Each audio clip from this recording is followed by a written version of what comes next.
দেখতে অনেকটাই হাঁস বা ময়ূরের মতো হলেও ভালো করে লক্ষ্য করলে দেখা যাবে না, আসলে প্রাণীটি হাঁস বা ময়ূর নয়, এটি আসলে উট পাখি বা অস্ট্রিচ। নামে পাখি হলেও আকার আয়তন কিন্তু তা অস্বীকার করে। উট পাখির গড় উচ্চতা প্রায় 3 মিটার বা 10 ফুট। দেহের ওজন 150 কেজির বেশিও হতে পারে।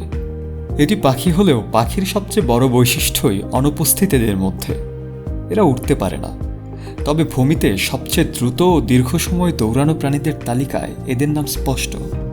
এদের দৌড়ের গতি ঘন্টায় প্রায় 70 কিলোমিটারের মতো।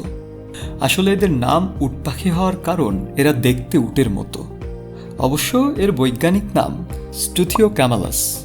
আফ্রিকার সাহারা মরুভূমির দক্ষিণের তৃণভূমির প্রায় 99,80,000 বর্গ কিলোমিটার এলাকা জুড়েই এদের বিচরণ। যদিও এদের প্রধান খাদ্য বিভিন্ন শস্যদানা, তারপরেও এরা মাঝে মধ্যে পোকামাকড়ও খেয়ে থাকে। কিন্তু মজার ব্যাপার হলো এদের আসলে দাঁত নেই, তাই খাওয়ার সময় এরা বেশ কিছু পাথরও গিলে নেয়। তবে এই পাথর এদের পাকস্থলিতে খাদ্যদানা হজম করতে সাহায্য করে। একটি পূর্ণবয়স্ক উট পাখি 1 কেজি পাথর খেয়েও ঘুরে বেড়াতে পারে খুব সহজেই। এদের আকৃতির মতোই বিশাল আকৃতি দেখা যায় এদের ডিমগুলোর। এক একটা ডিমের ওজন হয়ে থাকে 1.5 কেজি থেকে 3 কেজি পর্যন্ত, যা পৃথিবীর অন্য যে কোনো পাখির বা প্রাণীর ডিমের চেয়ে বড়। এই ডিম থেকে বাচ্চা ফুটতেও সময় লাগে 35 থেকে 40 দিন। বিশেষজ্ঞদের মতামত অনুযায়ী এই পাখির মাংস বেশ সুস্বাদু, স্বাদ অনেকটাই মুরগির মাংসের মতো। তবে মুরগির মাংসের চেয়ে উট পাখির মাংসে কোলেস্টেরলের পরিমাণ কম থাকায় এর মাংসের কদরও মুরগির মাংসের চেয়ে অনেক বেশি।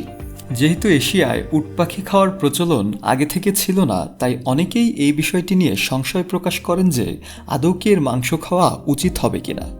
তাই এ অঞ্চলে খুব একটা উট পাখির মাংস খেতে দেখা যায় না, যদিও এর ডিম বা মাংস অনেক জায়গার খাদ্য তালিকাতেই বেশ জনপ্রিয়।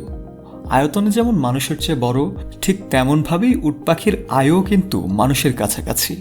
স্বাভাবিকভাবেই বনাঞ্চলে নানা প্রতিকূলতার সাথে যুদ্ধ করেও উট পাখি প্রায় 40 বছর বেঁচে থাকতে পারে।